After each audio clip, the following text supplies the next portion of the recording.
Eu pedi à faxineira da minha mansão para fingir ser a minha esposa na festa da empresa, mas quando ela entrou, todos viram que a dona da empresa rival era idêntica a ela. O som morreu no instante em que pisei no tapete vermelho do salão. Não foi um silêncio gradual, como o de uma plateia que se acalma. Foi um corte brusco, como se alguém tivesse desligado a energia do mundo. Sem conversas paralelas, o tilintar de taças de champanhe, a melodia suave do quarteto de cordas no canto, tudo desapareceu. Senti o braço de Marlene enrijecer junto ao meu, seus dedos cravando-se no tecido caro do meu paletó com uma força que me surpreendeu. "Continue andando", murmurei para ela, forçando um sorriso que parecia feito de vidro. Cabeça erguida, apenas sorria e não olhe para ninguém. Era um conselho estúpido, porque era impossível não olhar. Todos os olhos estavam em nós. Queixos caídos, copos suspensos a meio caminho dos lábios, olhares arregalados que iam dela para mim e de mim para o outro lado do salão, onde eu sabia que eu vira, a magnata impiedosa da nossa maior concorrente, estaria. A semelhança não era apenas uma coincidência casual. Era um espelho, um eco perfeito que ninguém ali conseguia compreender. Marlene tremia sutilmente ao meu lado. Ela estava magnífica em um vestido azul marinho que eu tinha comprado na véspera. Uma peça simples, mas que em seu corpo ganhava uma elegância que faria qualquer um acreditar que ela pertencia àquele ambiente. Os cabelos, normalmente presos em um coque prático para o trabalho, caíam em ondas suaves sobre seus ombros. Uma maquiagem leve realçava seus olhos castanhos, que agora estavam arregalados de pânico. Ela não era minha faxineira esta noite. Era para ser minha esposa, a figura misteriosa que eu mantive escondida por tantos anos. A mentira parecia tão simples quando a propus na cozinha da minha casa há 2 dias. Agora, sob o peso de 200 olhares, ela parecia um monstro prestes a me devorar. "Rogério, o que está acontecendo?" ela sussurrou, sua voz um fio trêmulo. "Por que estão nos olhando assim?" Antes que eu pudesse responder, Ricardo, meu colega e principal rival na vice-presidência, aproximou-se com um sorriso venenoso nos lábios. Ele era o tipo de homem que se deliciava com o desconforto alheio. "Rogério, meu amigo, finalmente resolveu nos apresentar a sua encantada esposa", disse ele com a voz alto-suficiente para que todos ao redor ouvissem. Seus olhos percorreram Marlene de cima a baixo, um brilho de malícia e confusão em seu olhar. "Mas, que coisa curiosa! Se eu não soubesse que a dona Elvira já está aqui com o marido, juraria que você conseguiu o impossível." Senti um calafrio percorrer minha espinha. A situação estava saindo do controle mais rápido do que eu imaginava. "Ricardo, esta é minha esposa, Marlene", falei, tentando manter a voz firme. Puxei Marlene um pouco mais perto, um gesto que era para ser de proteção, mas que provavelmente pareceu possessivo. "Marlene, este é Ricardo, um colega de trabalho." Marlene apenas acenou com a cabeça, incapaz de formular uma palavra. Seus olhos estavam fixos em um ponto atrás de Ricardo, e eu segui seu olhar. Do outro lado do salão, Elvira, a magnata impiedosa da nossa maior concorrente, nos encarava. Ela não parecia surpresa, parecia abalada. Seu rosto, normalmente uma máscara de controle e frieza, estava pálido. A taça em sua mão tremia. Ao seu lado, o marido, Victor, um homem de aparência séria e elegante, sussurrava algo em seu ouvido, com a testa franzida em perplexidade. Tudo aquilo era minha culpa. A festa anual da empresa era um evento obrigatório, um desfile de egos e poder. Por anos, eu consegui evitar o assunto da minha vida pessoal. "Minha esposa é muito reservada", eu dizia. "Ela não gosta desses eventos." A desculpa funcionou por um tempo, mas este ano a pressão foi maior. "Traga a sua esposa, Rogério. Queremos conhecê-la." Eram as palavras do nosso CEO, ditas em um tom que não admitia recusa. Eu não podia dizer a verdade. Não podia admitir que era viúvo há 5 anos, que minha vida se resumia a trabalhar como um louco e cuidar do meu filho, Léo, de 8 anos. Não queria os olhares de pena, os tapinhas nas costas, a forma como as pessoas te tratam quando descobrem que você é, de alguma forma, incompleto. No nosso mundo corporativo, fraqueza é sangue na água para os tubarões, e Ricardo seria o primeiro a morder. A ideia de pedir a Marlene surgiu do desespero. Ela estava na minha casa há 3 anos, desde pouco depois que minha esposa faleceu. Era mais do que uma faxineira. Era a presença constante e silenciosa que mantinha a ordem no meu caos. Era ela quem preparava o café da manhã de Léo, quem o ajudava com o dever de casa quando eu chegava tarde, quem sabia exatamente onde tudo estava. Léo a adorava. Às vezes, no silêncio da noite, eu ouvia suas risadas na cozinha e sentia uma pontada de algo que não me permitia nomear. Lembro-me perfeitamente da conversa. Eu a encontrei na cozinha, secando as mãos em um pano de prato, o cheiro de bolo de laranja no ar. Marlene, comecei, sentindo-me um idiota. Preciso de um favor muito grande e incomum. Ela me olhou com os seus olhos gentis, mas cautelosos. Pois não, seu Rogério. Eu tenho uma festa da empresa e eu preciso que você vá comigo. Ela franziu a testa. Eu, seu Rogério, para servir na festa? Não, apressei-me em dizer, o rosto queimando de vergonha. Não para trabalhar, para ir como minha esposa. O pano de prato caiu de suas mãos. Ela deu um passo para trás, o choque estampado em seu rosto. Mas por quê? O senhor tem vergonha de mim? É alguma brincadeira? Sua voz era baixa, ferida. Não, Marlene, pelo amor de Deus, não é nada disso. Tentei explicar, atrapalhado. É complicado. No trabalho, todos pensam que sou casado. É uma mentira que contei há muito tempo, e agora não sei como sair dela. Se eu aparecer sozinho ou disser a verdade, vou parecer um fracassado, um mentiroso. Ela permaneceu em silêncio, apenas me observando, processando a loucura do meu pedido. Seria só por uma noite. Compramos um vestido, arrumamos seu cabelo. Ninguém precisa saber. Eu pago o que você pedir. O olhar dela mudou. A mágoa deu lugar a uma decepção fria. O senhor acha que tudo se resolve com dinheiro? Acha que a minha dignidade tem um preço? Suas palavras foram como um soco no estômago. Eu tinha sido um completo imbecil. Me desculpa, falei sinceramente. Você tem razão, foi uma péssima ideia. Esqueça o que eu disse. Virei-me para sair, sentindo-me o pior dos homens. Mas então a voz dela me parou. Seu Rogério! Eu me virei. Ela tinha os braços cruzados, o olhar pensativo. O Léo. Ele gosta tanto do senhor. Ele ficaria triste se o visse chateado no trabalho. Ela suspirou, um som pesado, cansado. Eu faço, mas não por dinheiro. Eu faço pelo menino. E porque o senhor, apesar de ser um patrão meio sem noção às vezes, sempre foi correto comigo. E agora, aqui estávamos no centro do furacão que minha solução havia criado. O murmúrio no salão crescia, transformando-se em um zumbido audível de fofoca e especulação. As pessoas não estavam só olhando, estavam apontando discretamente, cochichando atrás das mãos. É idêntica, ouvi uma mulher dizer. Como isso é possível? Deve ser uma irmã perdida, só pode, respondeu outra. Marlene, ao meu lado, parecia ter encolhido. Seus ombros estavam curvados e ele olhava para o chão como se quisesse que um buraco se abrisse e a engolisse. Peguei sua mão. Estava fria como gelo. Olhe para mim, pedi, em voz baixa.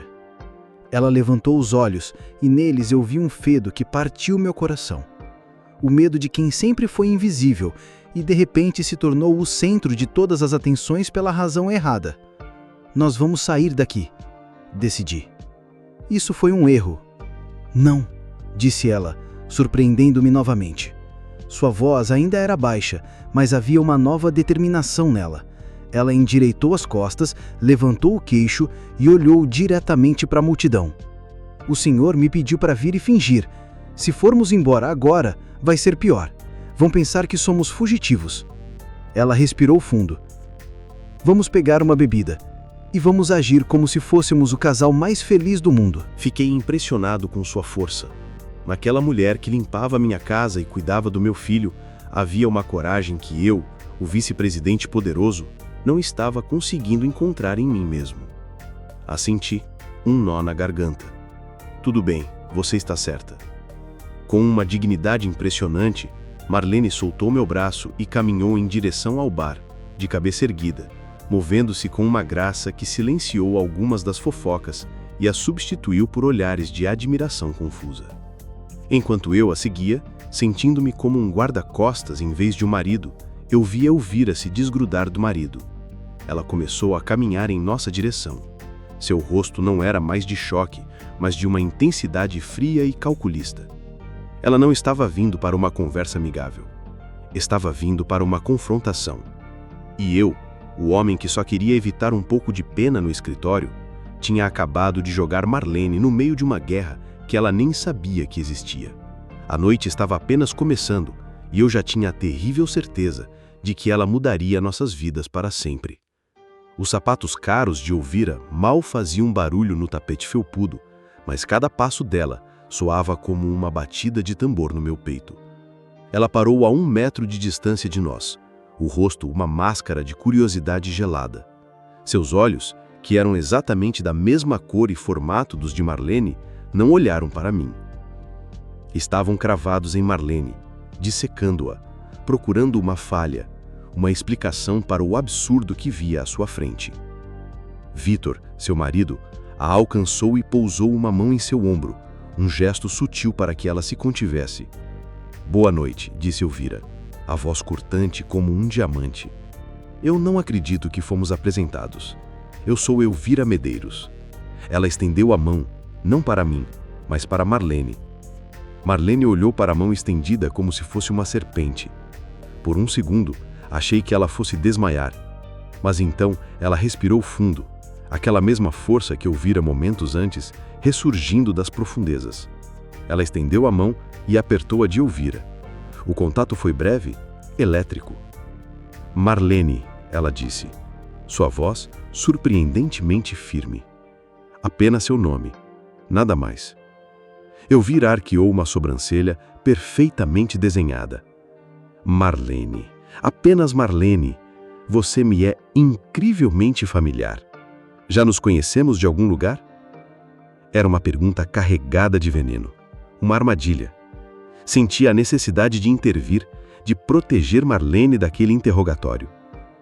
"Querida, acho que você está confundindo a minha esposa com outra pessoa", falei, forçando um tom leve e casual.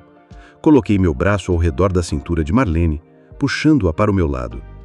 "Ela não costuma frequentar os mesmos círculos que você, Elvira. Levamos uma vida bem mais tranquila." O olhar de Elvira finalmente se voltou para mim e era puro gelo. "É mesmo, Rogério? Que interessante! E que coincidência notável, eu diria até impossível." Vitor apertou o ombro da esposa. "Elvira, querida, estamos sendo rudes. Prazer em conhecê-la, Marlene, Rogério." Ele nos deu um aceno de cabeça polido, mas seus olhos também estavam cheios de uma confusão profunda. "Acho que minha esposa só está surpresa. Não é todo dia que encontramos alguém tão parecida com ela." "Não é só parecida, Vitor. É idêntica", Elvira corrigiu, sem tirar os olhos de Marlene. "De onde você é, Marlene? Qual o nome da sua família?" A pressão era palpável. Marlene empalideceu. Ela abriu a boca para responder, mas as palavras não saíram. A história dela era simples, humilde. Ela foi criada em um orfanato no interior até os 18 anos. Não tinha família, não tinha sobrenome, além daquele que lhe deram.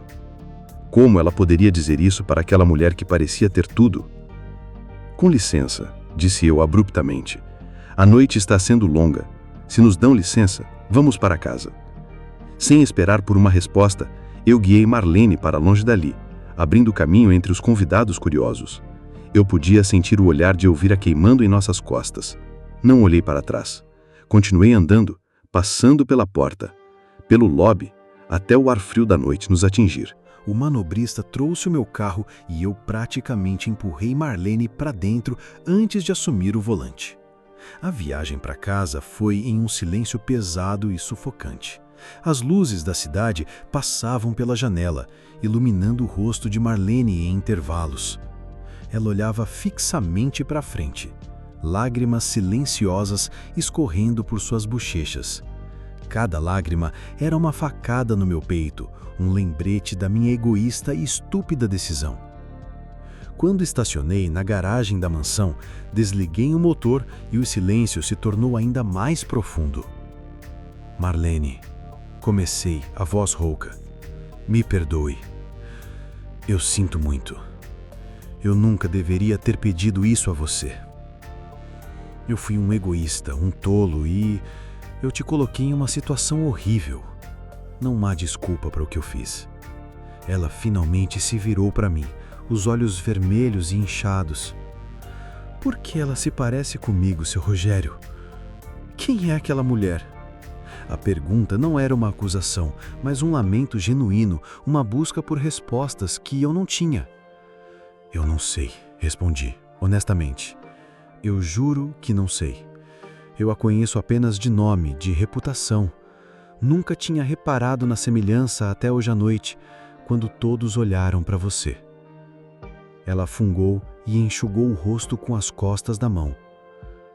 As pessoas no orfanato diziam que eu fui deixada na porta, que não tinham nenhuma informação sobre meus pais.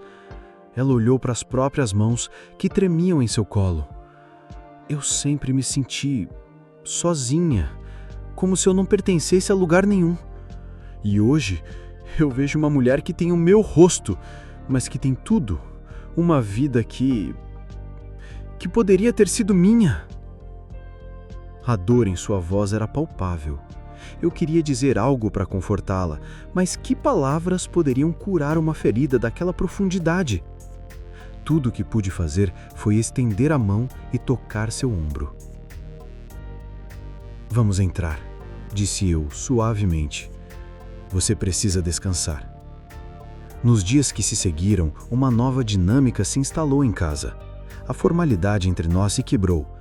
Na manhã seguinte, ela tentou me servir o café com o habitual seu Rogério, mas eu a interrompi. Marlene, por favor, depois de ontem, me chame de Rogério. Ela hesitou, depois assentiu com um pequeno sorriso tímido. Mas a mudança mais significativa foi com Léo. Ele não sabia de nada sobre a festa, sobre a mentira ou sobre Elvira. Tudo que ele via era que Marlene estava mais presente, que a tensão na casa havia diminuído e que seu pai parecia diferente. Uma tarde, cheguei mais cedo do trabalho e os encontrei na sala de estar, sentados no tapete, montando um quebra-cabeça gigante. Léo ria, uma risada genuína e feliz que eu não ouvia há muito tempo. Ele apontou para uma peça. Aqui, mãe! Essa vai aqui, olha! A palavra pairou no ar. Marlene congelou, a peça do quebra-cabeça em seus dedos. Ela olhou para Léo, depois para mim, que estava parado na porta. Seu rosto ficou vermelho. Léo, percebendo o silêncio, olhou de um para o outro, confuso. Desculpe, escapuliu. Meu coração se apertou. Aproximei-me, ajoelhei no tapete ao lado deles e baguncei o cabelo do meu filho. Não tem problema, campeão, disse eu, a voz mais suave do que o esperado. Olhei para Marlene, cujo rosto ainda estava corado, mas seus olhos brilhavam com uma emoção que eu não conseguia decifrar. Não tem problema nenhum. Naquele momento, olhando para os dois juntos, a mulher que eu havia arrastado para minha bagunça e o filho que era o centro do meu universo, eu soube que estava perdido. A convivência diária, a forma como ela cuidava de Léo, o jeito como seu sorriso iluminava a casa. A mentira que eu criei por conveniência estava perigosamente se tornando a verdade que meu coração desejava.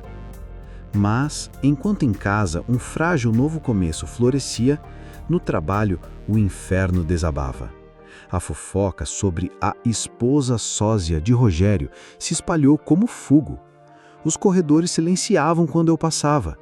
Recebia olhares que variavam entre a curiosidade, o desprezo e a pena, exatamente o que eu sempre quis evitar. Ricardo estava em seu elemento. E aí, Rogério? Ele me disse um dia, junto à máquina de café. Sua esposa já descobriu se tem uma irmã rica perdida por aí? Seria um belo golpe de sorte, não? Eu ignorei, o maxilar travado. Mas a pressão aumentou quando fui chamado à sala do meu CEO. Rogério, disse ele, com um tom paternalista que eu odiava. Estou ouvindo uns boatos sobre a festa, sobre sua esposa e Elvira Medeiros. Isso está causando uma distração. Nossos acionistas não gostam de instabilidade. E a história é, no mínimo, bizarra. Espero que você tenha isso sob controle. A ameaça era velada, mas clara. Minha mentira não estava apenas me custando minha paz, estava ameaçando minha carreira. Eu sabia que Elvira não deixaria a história morrer. Uma mulher como ela, confrontada com algo que não podia explicar, não descansaria até desvendar o mistério. E eu temia o que aconteceria quando ela descobrisse a verdade. Que a sua sócia não era uma dama da alta sociedade, mas a faxineira da mansão do seu rival. A humilhação seria insuportável para ela e, consequentemente, desastrosa para Marlene e para mim. A confirmação dos meus medos veio 3 dias depois. Meu celular tocou. Era um número desconhecido. Alô? Aqui é Vitor Medeiros. Meu estômago gelou. A voz do marido de Elvira era calma, mas grave. Sim?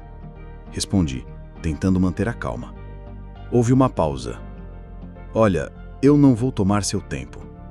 Minha esposa, ela ficou obcecada com isso, com a semelhança entre ela e a sua esposa.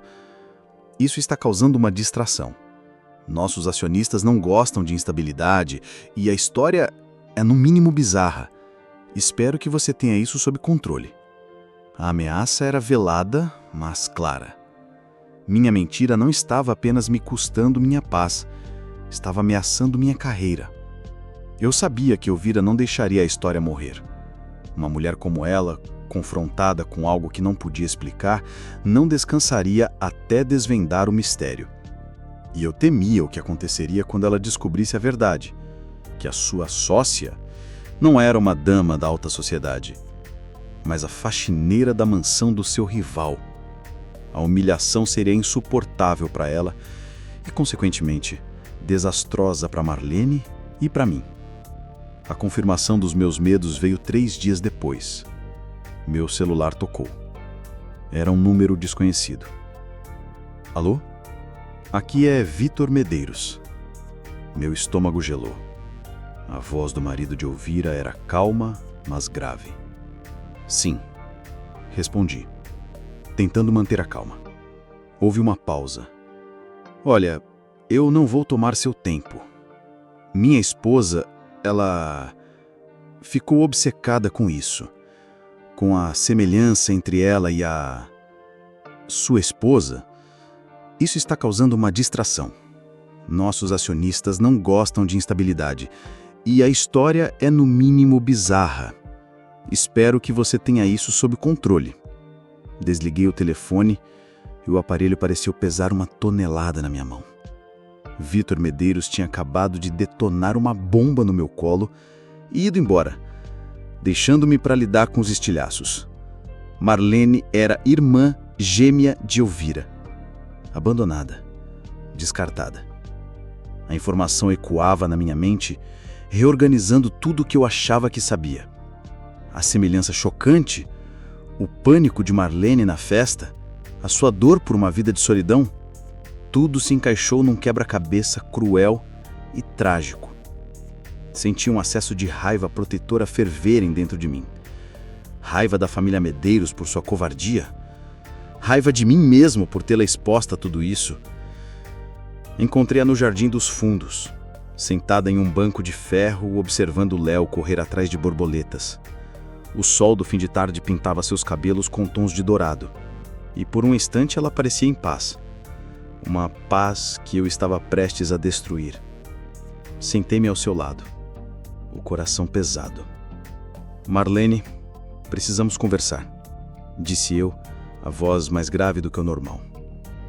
Ela se virou para mim, o pequeno sorriso em seus lábios desaparecendo ao ver a minha expressão. Aconteceu alguma coisa? É sobre o trabalho? Não, é sobre a festa, sobre a Elvira. Respirei fundo. O marido dela me ligou. Ele me contou o porquê de vocês serem tão parecidas. Os olhos dela se fixaram nos meus, uma apreensão crescente tomando conta de suas feições. Contei-lhe tudo, da forma mais gentil que consegui. Falei dos pais, da pobreza, do nascimento das gêmeas e a escolha impossível que eles fizeram. Cada palavra que eu dizia parecia sugar o ar ao redor. Quando eu terminei, ela ficou em silêncio por um longo tempo, o rosto inexpressivo, como se estivesse tentando processar uma língua estrangeira. Então ela soltou uma risada. Não era uma risada de alegria ou humor. Era um som seco, quebrado, cheio de amargura. Então é isso, disse ela, balançando a cabeça lentamente.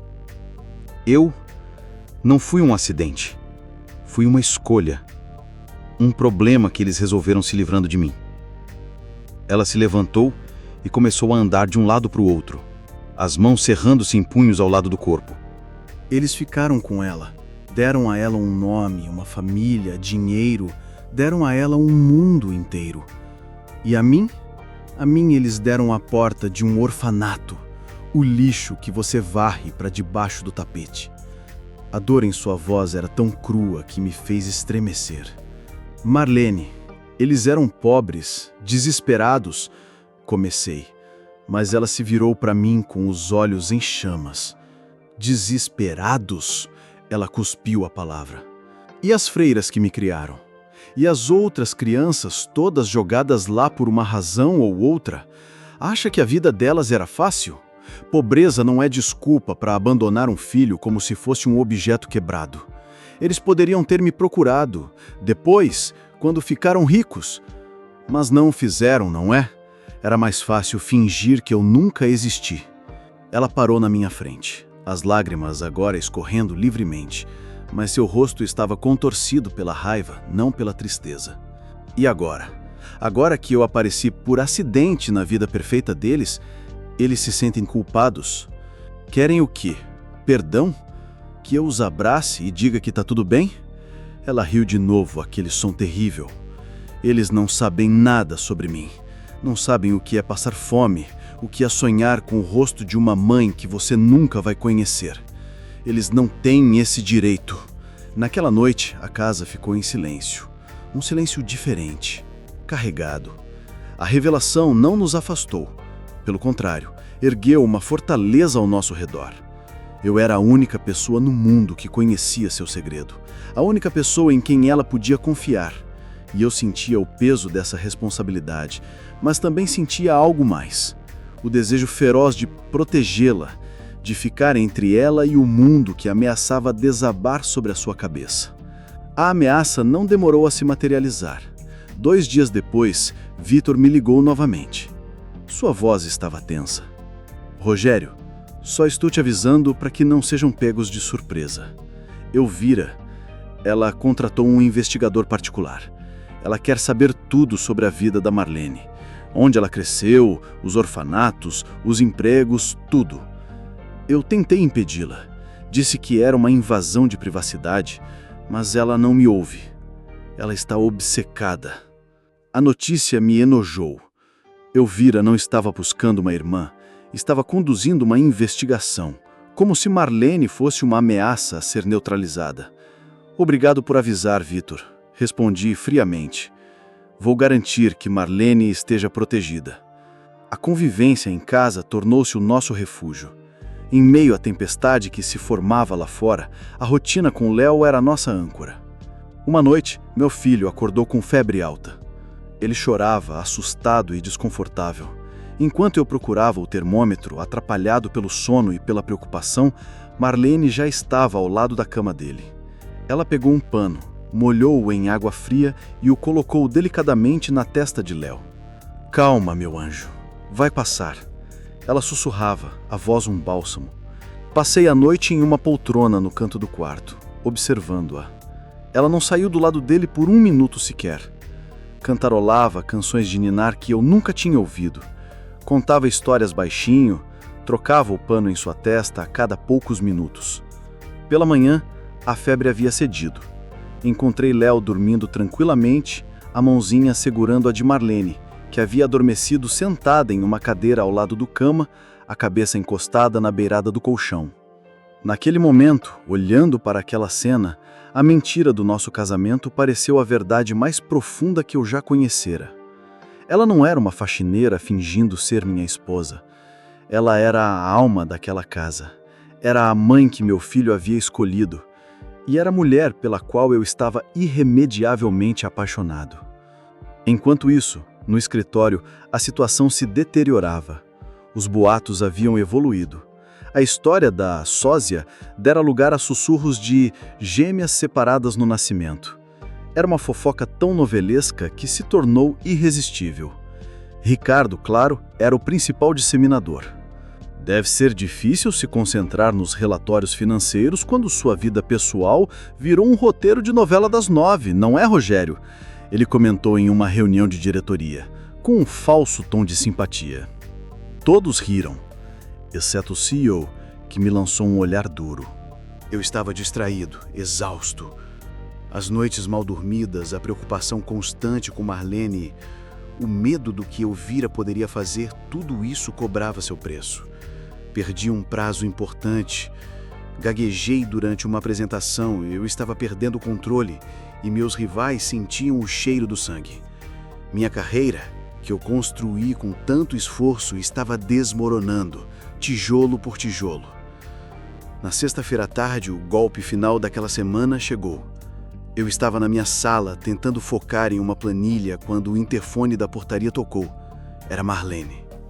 Rogério. Sua voz era um sussurro aterrorizado. Tem um casal aqui no portão. Um homem e uma mulher, mais velhos. Eles estão pedindo para falar comigo. Disseram que são meus pais. Meu sangue gelou. Corri para a janela da sala que dava para a entrada da mansão. E lá estavam eles. Um casal de idosos, bem vestidos, mas com os rostos marcados pela angústia e pela culpa. O homem segurava a mão da mulher, que chorava silenciosamente. Eram os pais de Elvira, os pais de Marlene. Eles a haviam encontrado. A investigação de Elvira os levara até a minha porta. Olhei para o telefone onde Marlene ainda esperava, sua respiração ofegante do outro lado da linha. O passado, com toda a sua dor e seu ressentimento, não estava mais em um passado distante ou em uma conversa por telefone. Estava ali, no meu portão, pedindo para entrar. E Marlene, a mulher que eu amava, estava prestes a ficar cara a cara com os fantasmas que a assombraram por toda a vida. Fique aqui dentro, eu disse a Marlene pelo telefone, a voz firme e baixa, tentando transmitir uma calma que eu não sentia. Não saia por nada. Eu vou resolver isso. Desliguei antes que ela pudesse protestar e marchei em direção à porta da frente. Cada passo no mármore polido do hall de entrada parecia uma batida de gongo, anunciando um confronto. Abri a porta e desci os poucos degraus da entrada, parando a uma distância segura do portão de ferro forjado. Lá estavam eles, Alberto e Lídia Medeiros. Pareciam menores e mais frágeis do que eu imaginava. A mulher, Lídia, tinha o rosto banhado em lágrimas, a mão cobrindo a boca. O homem, Alberto, segurava a grade do portão com as duas mãos, os nós dos dedos brancos. Senhor Rogério, começou Alberto, a voz trêmula de um homem idoso e desesperado. Nós só queremos falar com ela, por favor. Só 5 minutos. Os senhores perderam o direito de pedir qualquer coisa há 42 anos. A mulher que mora nesta casa tem paz. Uma vida que ela construiu com a própria força, sem a ajuda de ninguém. Vocês não têm o direito de chegar aqui e destruir isso. Erramos, Lídia soluçou, as palavras saindo abafadas. Deus sabe que erramos. É um arrependimento que carregamos todos os dias das nossas vidas. Mas ela é nossa filha. Nós precisamos vê-la. Ela não é filha de vocês, retruquei, a raiva crescendo em mim. Filhos não são objetos que se descarta quando são inconvenientes. Vocês fizeram a escolha de vocês. Agora, vivam com ela e fiquem longe da minha casa e da Marlene. Eu estava prestes a me virar e entrar quando a porta da frente abriu. Era Marlene. Ela caminhou lentamente e parou ao meu lado, o corpo rígido, o rosto pálido, mas os olhos secos e duros.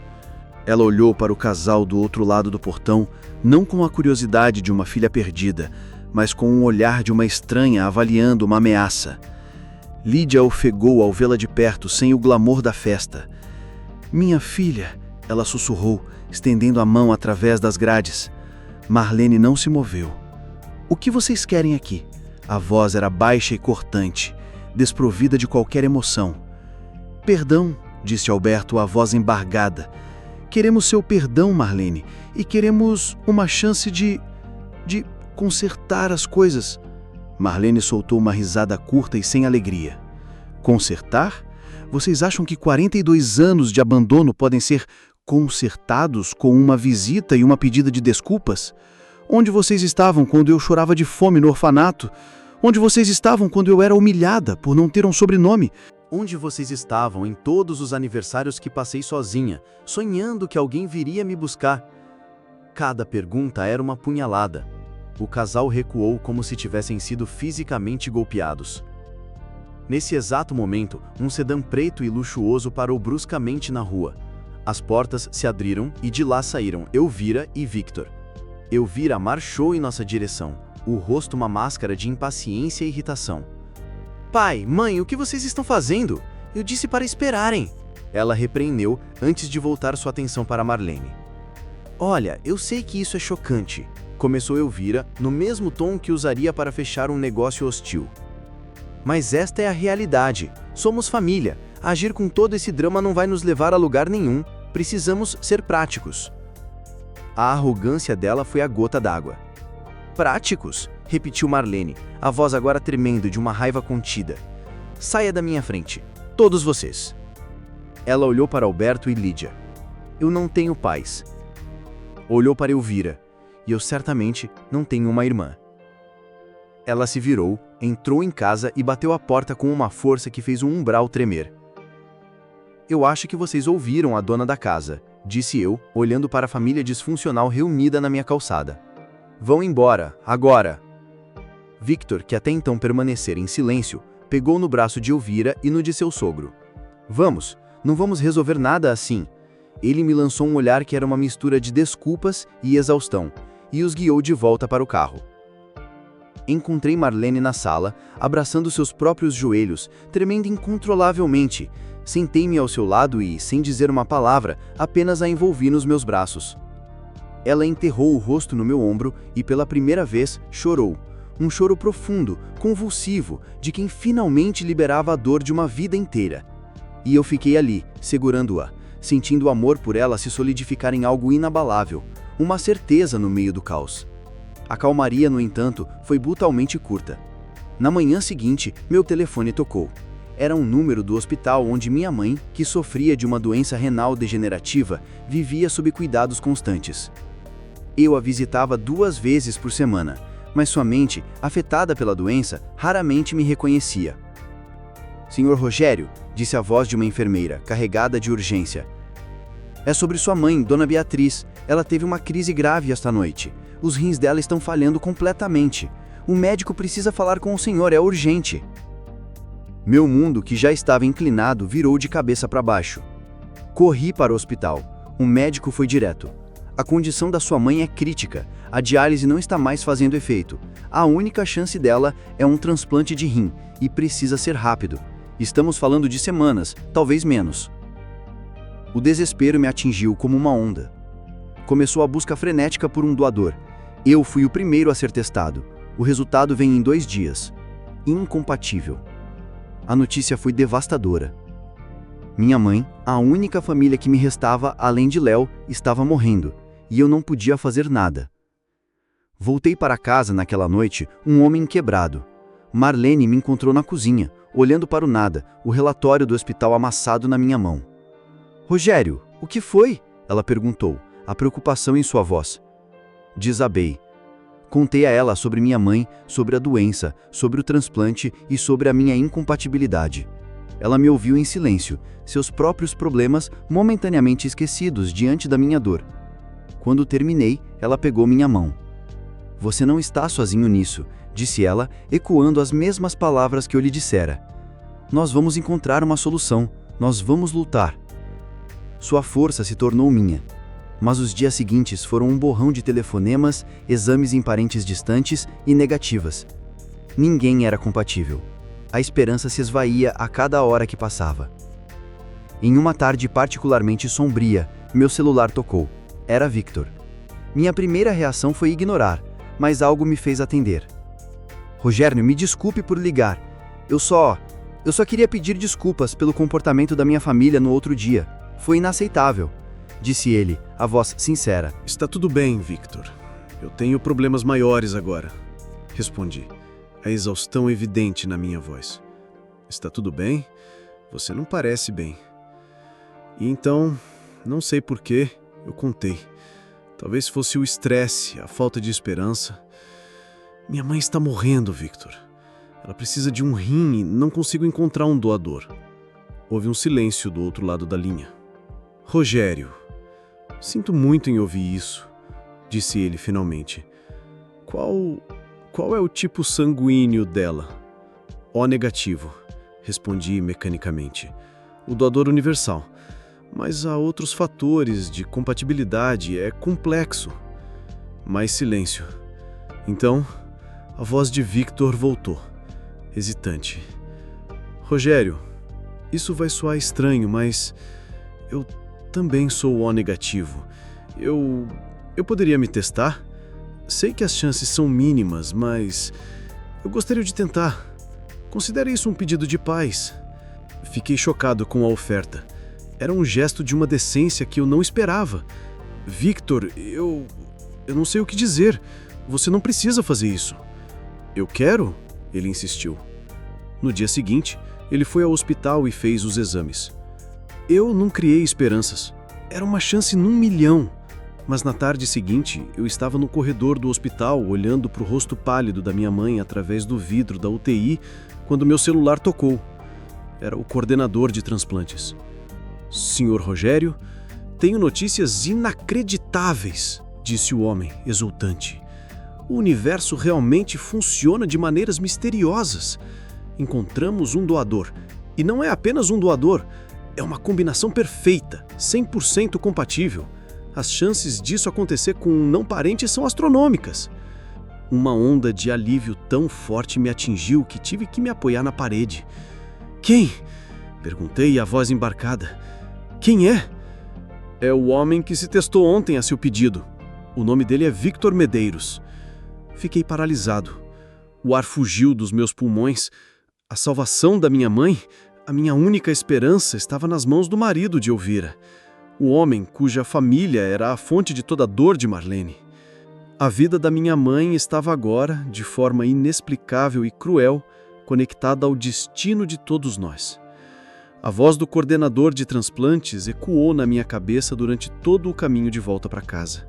Victor Medeiros, compatibilidade perfeita. Era uma piada de mau gosto do destino. A solução para o meu maior desespero estava nas mãos da família que representava o maior pesadelo de Marlene. Dirigi no piloto automático, o cérebro fervendo com cenários impossíveis. Como eu poderia pedir a Marlene para aceitar um presente tão envenenado? Como eu poderia olhar nos olhos dela e dizer: a vida da minha mãe depende de um gesto da família que te jogou fora? Mas, por outro lado, como eu poderia deixar minha mãe morrer, sabendo que a salvação estava ao alcance das mãos? Encontrei Marlene na cozinha, preparando um chá. A normalidade da cena era um contraste gritante com o turbilhão dentro de mim. Ela se virou e sorriu, mas o sorriso morreu quando viu meu rosto. Rogério, você está pálido? Alguma notícia do hospital? Eu não consegui enrolar, não com ela. Puxei uma cadeira e sentei-me, sentindo o peso do mundo nos ombros. Eles encontraram um doador. Comecei a voz baixa. Os olhos dela iluminaram com um alívio genuíno e esperançoso. Oh, meu Deus! Rogério, que maravilha! Quem é? Como podemos agradecer? Respirei fundo, preparando-me para o impacto. É o Victor, o marido de Elvira. O brilho nos olhos de Marlene se apagou instantaneamente, substituído por um choque gelado que rapidamente se transformou em uma fúria silenciosa. Ela deu um passo para trás, como se minhas palavras a tivessem empurrado. "Não", ela sussurrou. "Não pode ser." "A compatibilidade é de 100%, Marlene. Os médicos disseram que é um milagre." "Um milagre?" Ela repetiu, a voz subindo uma oitava, cheia de um sarcasmo amargo. "Você chama isso de milagre? Eu chamo de armadilha. É mais uma forma deles me controlarem, de me humilharem. Eles me abandonam, arruinam minha vida e agora querem comprar a salvação com um pedaço do corpo deles." Para que eu fique em dívida? Para que eu tenha que baixar a cabeça e agradecer? Ela andava de um lado para o outro na cozinha, a agitação de seus movimentos traindo a tempestade dentro dela. "Marlene, escute", eu disse, levantando-me e tentando me aproximar, mas ela ergueu a mão para me parar. "Não, não me peça para aceitar isso, Rogério. Não me peça para engolir meu orgulho, minha dor, uma vida inteira de sofrimento por causa deles." Seu rosto estava contorcido pela dor. "Eu não posso." As palavras dela me atingiram como um soco. Parte de mim, a parte que a amava, sentiu alívio.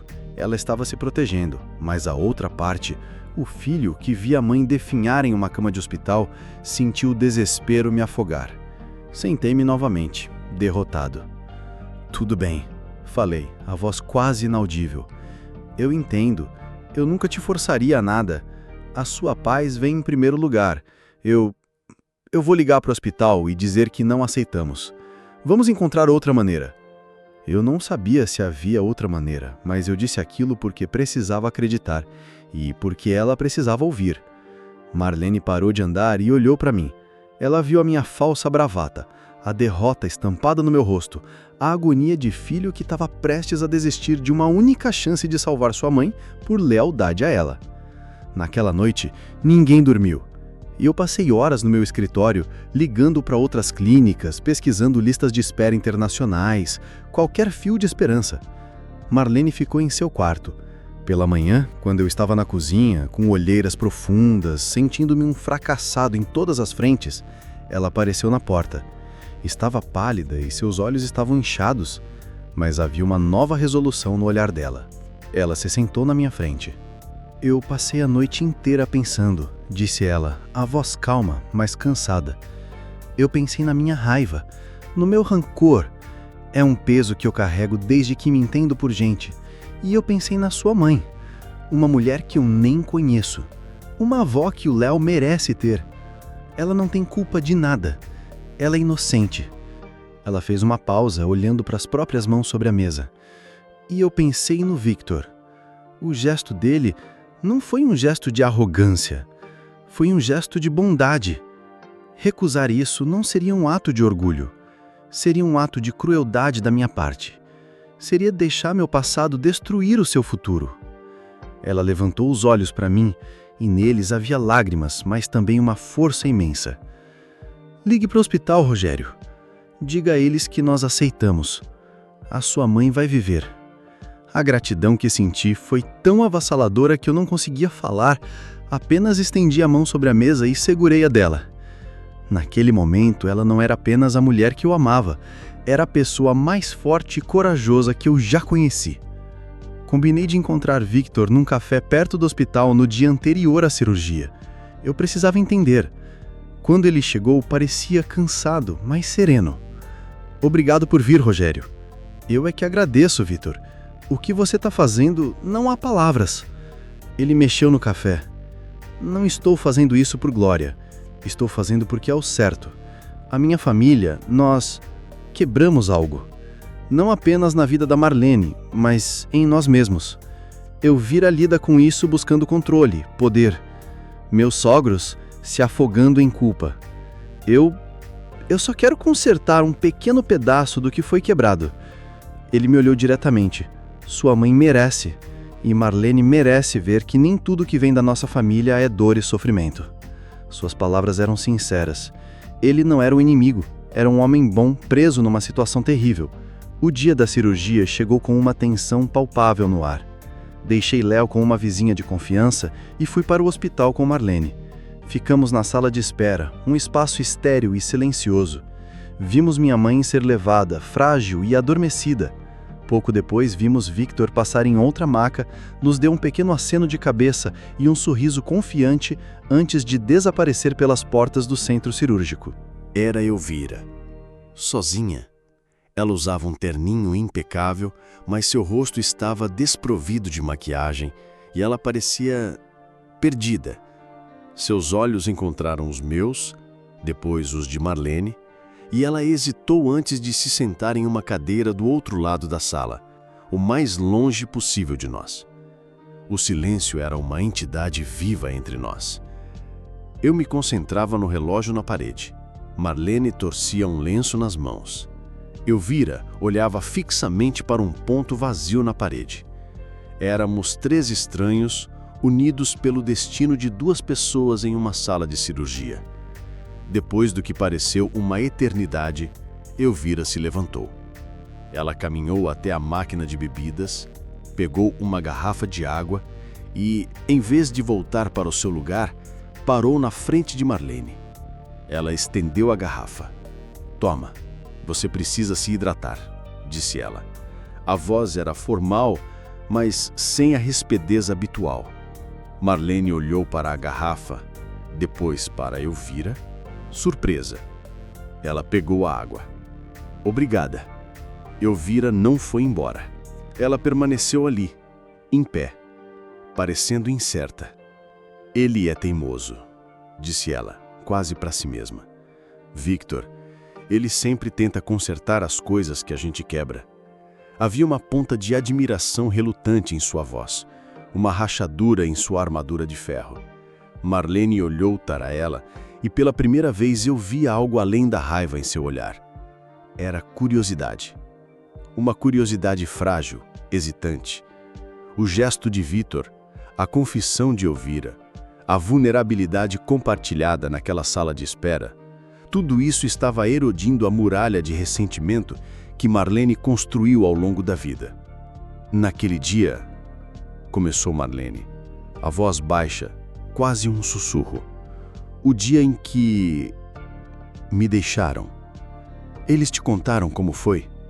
A pergunta pairou no ar, estéril da sala de espera.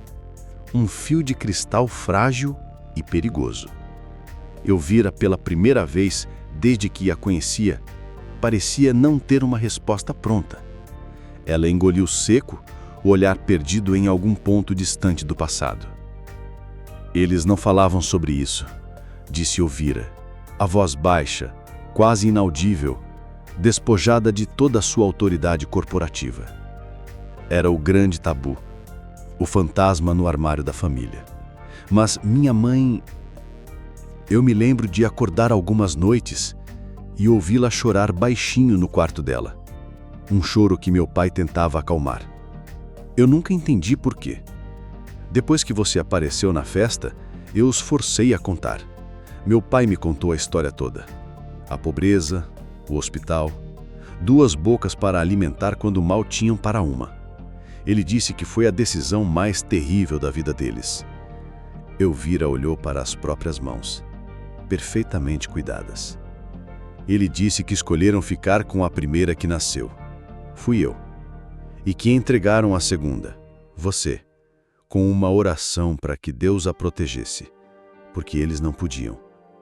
Pela primeira vez, a história não era sobre um monstro sem força, mas sobre 2 pessoas jovens e desesperadas tomando uma decisão trágica. Não apagava a dor de Marlene, mas a colocava sob uma nova luz. Eu sempre senti que faltava alguma coisa", continuou Elvira, para a surpresa de nós 2. "Uma sensação de eco, de não estar inteiramente sozinha mesmo quando estava. Acho que de alguma forma eu sabia que você existia." Nesse momento de vulnerabilidade crua, a porta do centro cirúrgico se abriu. Um médico, com um rosto cansado, mas sorrindo, caminhou em nossa direção. Meu coração parou. "Família de Beatriz e Victor Medeiros?" perguntou ele.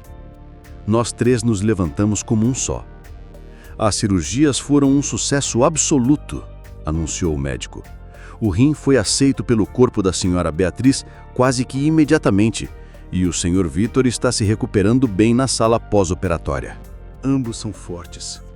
Terão uma longa recuperação pela frente, mas as perspectivas são as melhores possíveis. Um soluço de alívio escapou de mim. Olhei para Marlene e ela estava chorando, mas desta vez as lágrimas eram de gratidão. Olhei para Elvira e ela tinha o rosto enterrado nas mãos, os ombros tremendo em um choro silencioso. Naquele momento, não éramos rivais, nem estranhas. Éramos apenas pessoas unidas por um milagre. As semanas seguintes foram de uma transformação lenta e constante. Minha mãe, com uma força que eu não sabia que ela ainda possuía, começou a se recuperar. A confusão mental causada pela doença se dissipou e pela primeira vez em anos eu tive minha mãe de volta. Em uma de nossas visitas, eu estava com Marlene e Léo. Minha mãe segurou a mão de Marlene, o olhar lúcido e perspicaz. "Então você é a Marlene", disse ela com um sorriso fraco. "O meu filho não para de falar de você." Ela olhou para a forma como a mão de Marlene repousava no ombro de Léo. "Vejo que você cuida bem dos meus meninos. Obrigada." Marlene apenas sorriu, os olhos marejados. A bênção silenciosa da matriarca selou algo importante naquele quarto de hospital. A relação entre Marlene e Elvira também começou a mudar. Elvira e Victor, agora recuperado, começaram a nos visitar. No início eram visitas formais, um pouco desajeitadas para saber da saúde da minha mãe. Mas aos poucos, as barreiras caíram. Em um domingo, eles almoçaram conosco.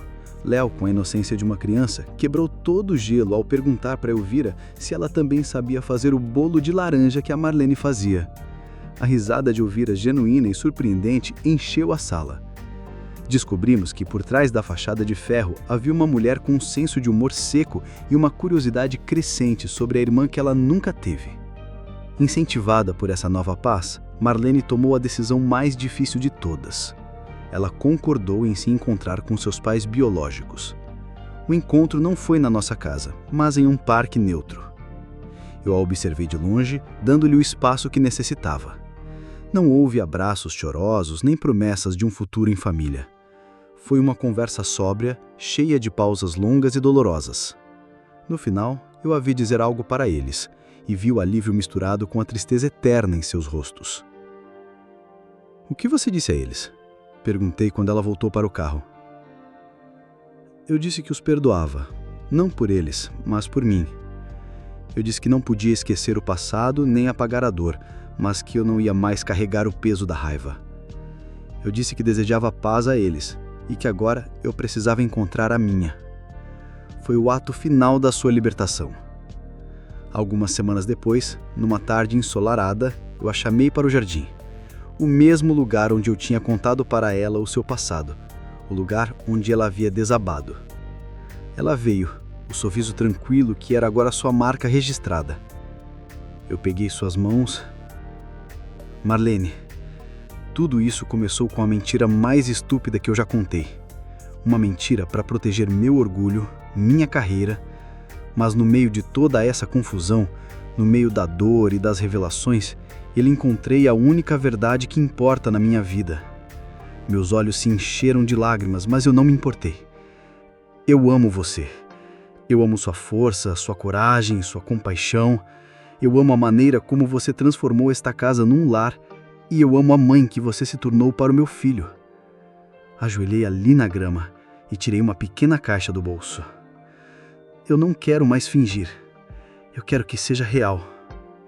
Para sempre. Marley, você quer se casar comigo?" Antes que ela pudesse responder, um pequeno furacão saiu correndo de trás de uma moita. Era Léo, com um sorriso que ia de orelha a orelha. Diz que sim, ele gritou abraçando as pernas de Marlene. Marlene riu entre as lágrimas, um som cristalino e feliz. Ela olhou para Léo, depois para mim. "Sim", ela sussurrou. "Sim, eu caso com você." Hoje olho ao redor da minha vida e mal reconheço a existência solitária e cinzenta de antes. Minha mãe está saudável, sentada na varanda, ensinando Léo a jogar cartas. Vitor e Elvira estão vindo para o jantar esta noite. Elvira e Marlene agora têm conversas telefônicas de 1 hora, descobrindo os 42 anos que perderam, uma pequena fofoca de cada vez. Marlene perdoou seus pais, mas mantém uma distância respeitosa, um equilíbrio que funciona para ela. E eu tenho tudo. Uma esposa que é a minha rocha, um filho que transborda felicidade e uma família barulhenta, complicada e imperfeita, forjada no fogo do acaso e reconstruída pela escolha. A escolha de perdoar, de aceitar e de amar. No fim, a vingança emocional que poderia ter consumido Marlene deu lugar a algo muito mais poderoso, a superação. E a minha mentira desesperada não me levou à ruína, mas de uma forma que nunca imaginei, me guiou para casa.